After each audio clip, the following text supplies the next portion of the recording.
Okay sir, आज मैं बात करने वाला हूँ जिसका टाइटल और थंबनेल देख के आप यहाँ पर आए हो, ऑब्वियसली उसके बारे में, मतलब वांडा विजन के बारे में। हाँ, माना थोड़ा लेट हूँ, 1 महीना होने वाला है सीरीज खत्म हुए, बट दुनिया में एग्जाम नाम की छिछोरी चीज होती है जिसकी वजह से पूरे स्केड्यूल की मैयत निकल जाती है। और अभी पूरे खत्म भी नहीं हुए, कॉलेज वाले भाई लोग समझ सकते होंगे, exam, practical, viva, internal viva, external viva, भैंस के गर्लफ्रेंड से ज्यादा चोचले कॉलेज वालों के होते हैं। इनको लगता है कि पढ़ाई के अलावा अपनी कोई जिंदगी ही नहीं है। खैर, एग्जाम जैसी वाहियात चीज पे और बात करके मैं उसकी इज्जत नहीं बढ़ाना चाहता, इसलिए वीडियो में वापस आते हैं। दूसरा टॉपिक क्या था यार? हाँ, वांडा विजन, सॉरी सॉरी। तो आई डोंट थिंक कि वांडा विजन को इंट्रोडक्शन की जरूरत है। इसने काफी नाम कमा लिया है मार्वल स्टूडियोज की फर्स्ट सीरीज होने के हिसाब से, और ये आती है action, drama, sci-fi, comedy, thriller, mystery, romance, sitcom, family, सब तो डाल दिया यार, बचाई क्या। सो आज मैं सीरीज को कायदे से एक्सप्लेन करूंगा इसकी टाइमलाइन के साथ कि स्टोरी कहाँ से शुरू हुई और कहाँ से खत्म। सो अगर मार्वल फैन हो तो पूरी वीडियो देख के जाना, और अगर नहीं हो तो मेरे लिए देख लेना यार, इतना भी बुरा नहीं हूँ मैं। And don't forget to subscribe. So let's start and you all just have to sit down, keep calm and listen to me.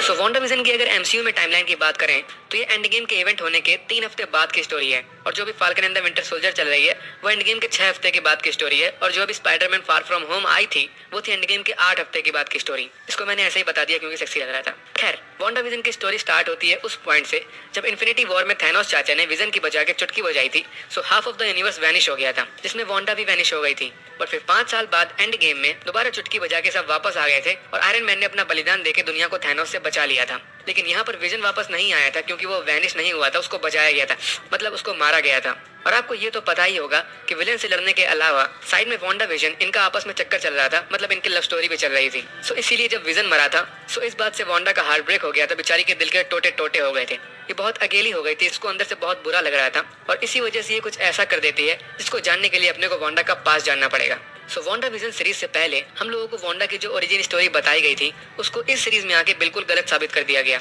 सो पहले हम बात करते हैं वांडा की ओल्ड ओरिजिन स्टोरी के बारे में। सो हमें एवेंजर्स एज ऑफ अल्ट्रॉन में बताया गया था कि वांडा मैक्सिमॉफ और इसका जुड़वा भाई पिएट्रो मैक्सिमॉफ जब छोटे थे 10 साल के, तब इनके एरिया में, मतलब ये जहाँ रहते थे वहाँ पर एक अटैक हुआ था जिसकी वजह से इनके पेरेंट्स मर गए थे, और इनके घर में एक मिसाइल आ गई थी जिसमें लिखा था स्टार्क इंडस्ट्रीज। और ये डर के मारे वहीं पर 2 दिन तक बैठे रहे, उस मिसाइल के फटने का वेट करते रहे, बट वो मिसाइल खराब थी, वो फूटी ही नहीं। और फिर इनके बड़े होने के बाद स्टार्क इंडस्ट्रीज के मालिक से, मतलब टोनी स्टार्क से बदला लेने के लिए सो ये एक टेररिस्ट ऑर्गेनाइजेशन को ज्वाइन कर लेते हैं जिसका नेम होता है हाइड्रा। और हाइड्रा लोगों पे एक्सपेरिमेंट्स कर रही होती है लोकी के सेप्टर का यूज करके, बट उस सेप्टर में सारे 6 इन्फिनिटी स्टोन में से एक इन्फिनिटी स्टोन होता है, द माइंड स्टोन, और इसी वजह से वांडा और उसके भाई को इनकी सुपर पावर्स मिल जाती हैं।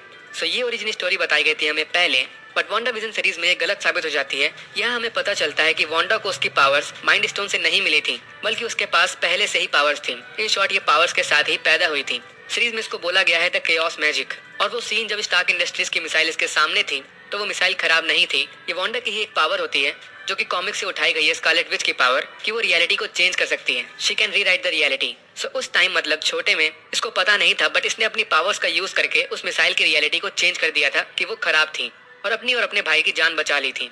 और उस हाइड्रा एक्सपेरिमेंट में माइंड स्टोन की वजह से वांडा की पावर्स एक तरीके से इंक्रीज हो गई थी, बोल सकते हो कि एक्टिव हो गई थी। उससे पहले वांडा को कोई आइडिया भी नहीं था कि इसके पास पावर्स भी थी। सो ये थी पूरी ओरिजिनल स्टोरी वांडा के पास्ट की, और इस सीरीज में मेन थीम यही है कि वांडा को खुद नहीं पता होता कि उसके पास कितनी ज्यादा पावर्स हैं।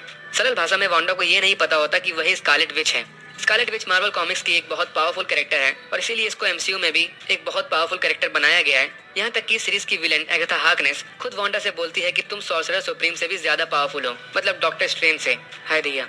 खैर, हमने अब सीरीज की हीरोइन की तो बात कर ली है। सो अब स्टोरी पे आगे बात करने से पहले अब हम बात कर लेते हैं सीरीज की मेन विलेन के बारे में, एगाथा हार्कनेस के बारे में। सो स्कारलेट विच के जैसे इसकी भी कॉमिक्स में बहुत इज्जत होती है, काफी फेमस कैरेक्टर है ये, बट एमसीयू के लिए एकदम न्यू कैरेक्टर होती है, एकदम नया चिकना माल होता है। सो इसकी स्टोरी भी थोड़ी कॉमिक से हट के है। वांडा विजन में एगाथा हार्कनेस एक पावरफुल सेलम विच की बेटी होती है, बट एगाथा के इरादे अच्छे नहीं होते। ये एक तरीके से डार्क मैजिक, डार्क विचक्राफ्ट की प्रैक्टिस कर रही होती है, जो कि इसको करना अलाउ नहीं होता।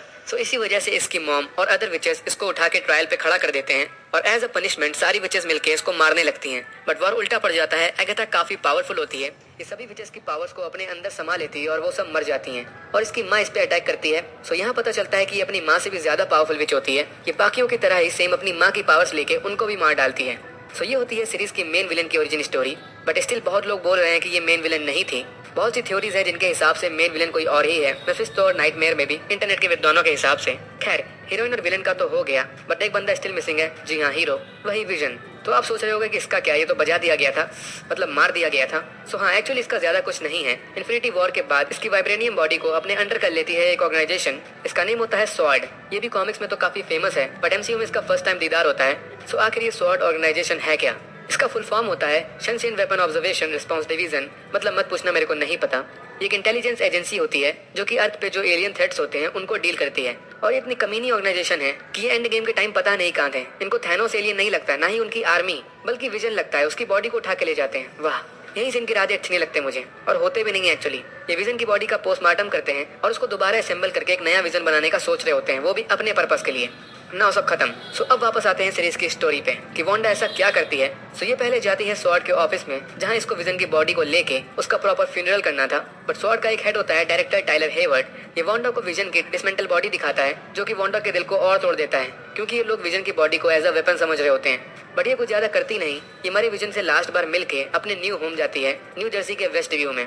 यहाँ घर नहीं होता, बट एक खाली जमीन होती है जो कि विजन ने अपने और अपनी वांडा के लिए खरीदी थी कि यहाँ ये साथ में फैमिली की तरफ फ्यूचर बिताएंगे। How cute. बट अब ये सिर्फ एक फैंटेसी बन के रह गई होती है वांडा के लिए, क्योंकि विजन चाचा चल बसे होते हैं। लेकिन भूलना मत, मैंने इसीलिए पहले ही बता दिया था कि वांडा के पास पावर्स होती हैं रियलिटी को चेंज करने की।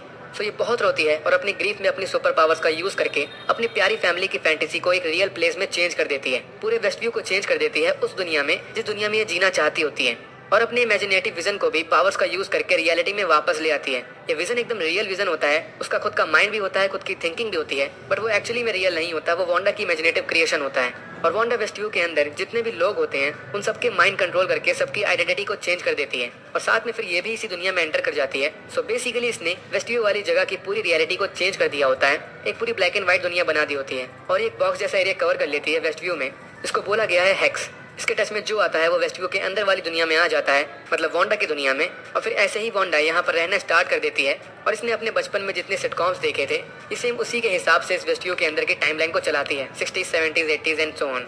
और फिर ये विजन के साथ इस सिटकॉम जैसी दुनिया में हंसी खुशी रहना स्टार्ट कर देती है। और ये टीवी शो जैसा होता है, बीच बीच में एड्स आते हैं किसी प्रोडक्ट के, जो कि एक्चुअली एमसीयू के अंदर ही कोई ना कोई चीज से कनेक्ट होते हैं जो वांडा ने देख रखी होती है। और यहाँ पर वेस्ट व्यू में हर एक सिंगल पर्सन का माइंड कंट्रोल कर रही होती है वांडा, सिवाय सिर्फ एक पर्सन को छोड़ के, ऑब्वियसली एगाथा, कॉज ये विलेन होती है। इसने अपना नेम एग्नेस रखा होता है। ये स्टार्ट से ही वांडा के क्लोज रहती है, उसकी दोस्त बनके, उसके नाटक में इसका साथ देती है फेक एक्टिंग करके, और इस पर अभी आगे बात करेंगे।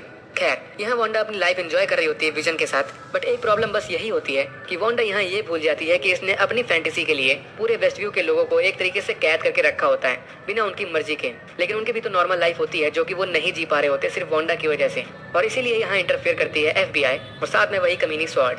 ये बेसिकली वांडा को कैप्चर करना चाह रहे होते हैं, उसे रियल लाइफ में वापस लाना चाह रहे होते हैं, ताकि वेस्ट व्यू के नॉर्मल लोग यहाँ से सही सलामत निकल जाएं। और यहाँ एंट्री होती है सीरीज के 3 मेन छोटे कैरेक्टर्स की। फर्स्ट, कैप्टन मोनिका रैम्बो, ये स्वॉर्ड के अंडर वर्क करती है और ये कैप्टन मार्वल मूवी में दिखाई गई थी, बट तब ये बच्ची थी। सेकंड होता है एजेंट वू, ये एक FBI एजेंट होता है, ये एंटमैन एंड द वास्प में दिखाया गया था। एंड थर्ड होती है डार्सी लुइस, ये एक एस्ट्रोफिजिसिस्ट होती है, और इसको स्वॉर्ड वाले लोग हायर करते हैं, और इसको थॉर 1 एंड थॉर 2 दोनों में दिखाया गया था। इन तीनों के अपने अपने इंपॉर्टेंट रोल है सीरीज में। मोनिका इन्वेस्टिगेशन करते हुए हेक्स के अंदर ही घुस जाती है और वांडा की दुनिया में जीने लगती है, और इस साइड डार्सी एंड एजेंट वू अपना पूरा ट्राई करने लगते हैं स्वॉर्ड के साथ मिलके कि हेक्स के अंदर जाके सबको बचा लें, बट कोई सक्सेसफुल नहीं हो पाता। वांडा की पावर्स बहुत पावरफुल होती हैं, पावरफुल होती हैं, क्या बक दिया मैंने। खैर, हेवर्ड सबको बताता है कि वांडा ने स्वॉर्ड के ऑफिस आके विजन की बॉडी को चुरा लिया है, और हेक्स के अंदर जो विजन है वो वही मरा हुआ विजन है, उसको वांडा ने किसी तरीके से दोबारा जिंदा कर दिया है। ऑब्वियसली ये झूठ बोल रहा होता है, रियल विजन की बॉडी इन्हीं के पास ही होती है, कमीनी ऑर्गेनाइजेशन। और इस साइड जब वांडा को पता चलता है कि मोनिका एक आउटसाइडर है, मतलब बाहर की दुनिया से आई है, तो वो मोनिका को लात मार के फेंक देती है। बट यहाँ एक चीज प्रूफ होती है कि वांडा किसी को हर्ट नहीं करना चाहती है, और इसीलिए वांडा ने अपनी पावर्स का यूज करके मोनिका के कपड़ों की रियलिटी को चेंज कर दिया था। उसको बाहर फेंकने से पहले उसके कपड़ों को बुलेट प्रूफ बना दिया था ताकि मोनिका हर्ट ना हो। बट यहाँ मोनिका हेक्स के अंदर जाके फोर्सली बाहर आई थी, सो इस चीज से स्ट्रेंज वे में मोनिका की बॉडी में चेंजेस आने लगते हैं। एक्चुअली ये भी एक सुपर हीरो में चेंज होने लगती है, मतलब इसके पास भी स्ट्रेंज पावर्स आने लगती हैं वांडा की बदौलत। और स्वॉर्ड के हार न मानने की वजह से वांडा को एक बार हेक्स से बाहर भी आना पड़ता है इन सबको बताने कि तुम इसे परेशान मत करो, ये तुम्हें नहीं करेगी। बेचारी कितनी भोली है कि विजन के चक्कर में इसने सबकी बजा के रखी है, बट प्यार में पागल हो गई है। खैर अब वांडा के 2 ट्विंस बच्चे भी हो जाते हैं, बिली एंड टॉमी, और ऑब्वियसली ये रियल नहीं होते, ये सेम विजन की तरह होते हैं। इनको भी वांडा ने अपनी पावर्स का यूज करके बनाया होता है और इन दोनों के पास सेम अपनी मम्मी और मामा जैसे पावर्स होती हैं। मीनवाइल इन सबके बीच विजन धीरे धीरे समझ रहा होता है कि वेस्ट व्यू में कुछ गड़बड़ है। यहाँ के लोगों का बिहेवियर काफी अजीब होता है और इसको धीरे धीरे वांडा पे शक होने लगता है कि यही कुछ कर रही है। और यहाँ पर वांडा का भाई भी वापस आ जाता है, पिएत्रो मैक्सिमॉफ एके कुल्टिवर एके क्विकसिल्वर, जो कि एज ऑफ अल्ट्रॉन में मर चुका था। और यहाँ पर मार्वल वालों ने बहुत अच्छा वाला और बड़े प्यार से काटा है फैंस का। एक्समैन के क्विकसिल्वर को यहाँ ले आए तो लाखों फैंस एक्साइटेड हो गए थे मल्टीवर्स के लिए, बट लास्ट में पता चलता है कि इस क्विकसिल्वर का नेम है राल्फ बोनर। ये भी बाकियों की तरह इसी वेस्ट व्यू में रहता था, कोई खास नहीं था ये, वो बस एगाथा ने जानबूझ के इसको वांडा का भाई बना के भेजा था। हालांकि स्टिल इंटरनेट के विद्वानों में मतभेद है कि फिर राल्फ बोनर के पास क्विकसिल्वर वाली पावर्स कहां से आई। एगाथा ऐसा नहीं कर सकती थी, सो या तो वांडा ने इसको अपनी पावर दान में दी होंगी और या फिर सच में कुछ मल्टीवर्स वाला चोचला है। खैर स्वॉर्ड में यहाँ थोड़ी बहस हो जाती है क्योंकि हेवर्ड का न्यू प्लान होता है वांडा को एग्जीक्यूट करना, मतलब उसको डायरेक्ट मार डालना। बट मोनिका, डार्सी और वो इसके अगेंस्ट होते हैं। इनका कहना होता है कि वांडा स्टिल वांडा ही है, वो कोई विलन नहीं है। सो हेवर्ड इन तीनों को स्वॉर्ड से बाहर भगा देता है, बट ये तीनों आपस में मिलकर अपनी छोटी टीम बना लेते हैं, सस्ते एवेंजर्स, और हेक्स के अंदर जाने का ट्राई करने लगते हैं। और इस साइड वेस्ट व्यू में और इस साइड वेस्ट व्यू में हैलोवीन मनाया जा रहा होता है, जिसमें विजन को बहुत कुछ अजीब लगता है। नॉर्मल लोगों की हालत देख के सब पॉज स्टेज में होते हैं, और ये सब पॉज क्यों होते हैं? सो ये एक्चुअली इसलिए हो रहा होता है क्योंकि वांडा यहाँ पर एक वाईफाई जैसा वर्क करती है। लोग इससे जितना दूर होंगे उनके सिग्नल कम होते जाएंगे। वांडा इनको पूरी तरह कंट्रोल नहीं कर पाएगी, इसीलिए वो सिर्फ जितने उससे दूर के लोग होते हैं उन सबको पॉज कर देती है ताकि कुछ प्रॉब्लम ना हो और पावर इसकी कम लगे। खैर ये देख के विजन डर जाता है और वेस्ट व्यू से बाहर जाने का ट्राई करता है, मगर ये एक्चुअली रियलिटी में तो होता नहीं है, वांडा ने इसको बनाया होता है। सो हेक्स से बाहर जाते ही टूटने लगता है, एक तरीके से मरने लगता है। और जब ये बात वांडा को पता चलती है कि विजन हेक्स से बाहर है, तो ये सीधे हेक्स की बाउंड्री को ही एक्सपेंड करने लगती है, जिसकी वजह से डार्सी और स्वॉर्ड का पूरा बेस और उसके बहुत सारे सोल्जर्स और वर्कर्स सब वांडा की दुनिया में आ जाते हैं और इनके माइंड में वांडा का कंट्रोल आ जाता है। और फिर इस साइड एगाथा वांडा के दोनों बच्चों बिली और टॉमी इनको अपने साथ ले जाती है और वांडा हंसी खुशी भेज भी देती है कि जाओ मेरे दोनों छोटे चेतन को ले जाओ। इसको एगाथा की रियलिटी इस टाइम नहीं पता होती। खैर विजन अब डार्सी को वेस्ट व्यू में देख लेता है और समझ जाता है कि ये बाहर स्वॉर्ड के लिए काम करती थी। सो डार्सी के माइंड को सही करके उससे सारी जानकारी लेने लगता है कि यहाँ क्या चल रहा है, वांडा एक्चुअली क्या कर रही है। मीनवाइल हेक्स के बाहर मोनिका और वो ट्राई करने लगते हैं हेक्स की बाउंड्री को क्रॉस करने का, और इनका फर्स्ट अटेम्प्ट तो फेल हो जाता है। लेकिन फिर मोनिका एक स्पेस सूट पहन के अकेले बाउंड्री क्रॉस करने लगती है और ये कर भी लेती है, बट इसके साथ कुछ अजीब होता है। इसकी आंखें ब्लू हो जाती हैं और सब इसको ब्लू ब्लू दिखने लगता है, मतलब ये फाइनली बन जाती है मार्वल की अपकमिंग सुपर हीरो। कॉमिक्स में इसको नेम दिया गया है फोटॉन, बट एमसीयू में इसका फ्यूचर कैसा होगा ये फ्यूचर में ही पता चलेगा ऑब्वियसली। हालांकि सीरीज के लास्ट में एक क्लू दे दिया गया है कैप्टन मार्वल 2 का, जिसमें एक स्क्रल मिलने आता है मोनिका से और बोलता है आओ तुम्हें आसमान में ले चले, चांद को उसकी आओ तुम्हें आसमान में ले चले किसी से मिलवाने। और मोनिका स्माइल करती है। यहाँ बताया तो नहीं गया कि किससे मिलने की बात हो रही है, बट हम गेस कर सकते हैं, मे बी निक फ्यूरी। खैर मोनिका वेस्ट व्यू में और अंदर जाती है और इसकी वांडा से 1-on-1 फाइट होती है, जहां मोनिका की हल्की सी पावर्स भी दिखाई जाती हैं, बट इनकी फाइट शुरू होते ही खत्म हो जाती है क्योंकि दोनों ही एक दूसरे को हर्ट नहीं करना चाहती थी। और यहाँ एगाथा आके वांडा को अपने साथ लेके अपने घर चली जाती है और थोड़ी देर बाद वांडा को रियलाइज होता है कि इसके दोनों बच्चे गायब हैं, कहीं नहीं दिख रहे होते हैं। सो ये वहीं क्रीपी बेसमेंट में जाती है और इस पॉइंट में वांडा को और साथ में सभी व्यूअर्स को पता चल जाता है इन सब के पीछे एगाथा थी, यही मेन विलन है। और बेसमेंट में हमें एक बुक दिखाई जाती है, ये कंफर्म तो नहीं किया गया बट 99% ये है डार्क होल्ड। ये बुक भी बहुत फेमस है मार्वल के अंदर, इसको एमसीयू में दिखाया गया है, मार्वल कॉमिक्स में दिखाया गया है, agents of shield TV show में दिखाया गया है और इवन डॉक्टर स्ट्रेंज मूवी में भी मेंशन किया गया था। सो ये डार्क होल्ड है क्या? तो इसको बोला जाता है the book of spells, the book of since. इसको इविल गॉड ने हेल में बनाया था और ये बहुत पावरफुल होती है। और एगाथा आगे बताती है कि डार्क होल्ड में पूरा चैप्टर बेस्ड है स्कारलेट विच पे, और यहीं से एगाथा को पता चलता है वांडा के बारे में और इसीलिए ये वांडा के पीछे पड़ी होती है। इसको पता होता है कि वांडा ही वो इनफेमस एंटिटी है जिसको बोला जाता है द स्कारलेट विच। हालांकि ये बात खुद वांडा को नहीं पता होता कि यही स्कारलेट विच है और इसी के नाम का चैप्टर एक बुक में भी छपा है, फीलिंग प्राउड। और एगाथा को सिर्फ वांडा की पावर चाहिए होती है स्कारलेट विच वाली, क्योंकि ये वांडा बहुत बहुत बहुत ज्यादा पावरफुल होती है और एगाथा के हिसाब से वांडा डिजर्व नहीं करती स्कारलेट विच की पावर्स। सो ये 1 by 1 धीरे धीरे करके वांडा की पावर एब्जॉर्ब करने लगती है, जिससे वांडा वीक होने लगती है। और इस साइड स्वॉर्ड में हेवर्ड फाइनली वांडा की ही हल्की सी पावर का यूज करके न्यू विजन को बना लेता है। इसको फैंस ने नेम दे दिया है व्हाइट विजन, और जो दूसरा वाला है वो ग्रे विजन।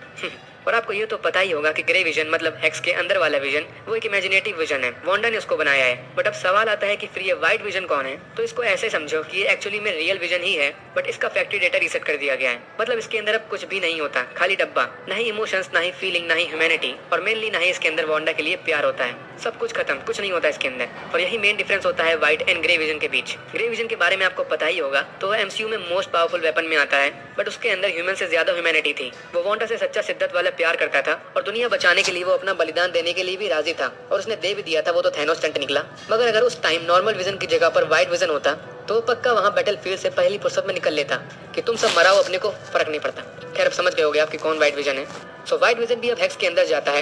ये वांडा पे ही अटैक कर देता है क्योंकि इसके अंदर फीलिंग्स नहीं होती और हेवर्ड ने इसको प्रोग्राम किया होता है वांडा को मारने के लिए। बट दूसरा विजन भी यहाँ आ जाता है। सो यहाँ दो फाइट सेम टाइम पे चलने लगती है, Wanda versus Agatha and white vision versus grey vision. But अब यहाँ एगाथा वेस्टव्यू के सारे नॉर्मल लोगों के माइंड को फ्री कर देती है वांडा की स्पेल से, जिसकी वजह से अब फाइनली वांडा को रियलाइज हो जाता है कि हाँ ये क्या कर रही थी। इसको सभी लोगों पे दया आने लगती है, इसीलिए हेक्स को तोड़ने लगती है इन सभी लोगों को फ्री करने के लिए। और इसी टाइम मौका देख के कमीनी स्वॉर्ड वेस्टव्यू के अंदर आ जाते हैं। लेकिन यहाँ हेक्स को हटाने का मतलब था कि इसके साथ विजन और वांडा के बच्चे ये भी वैनिश हो जाएंगे।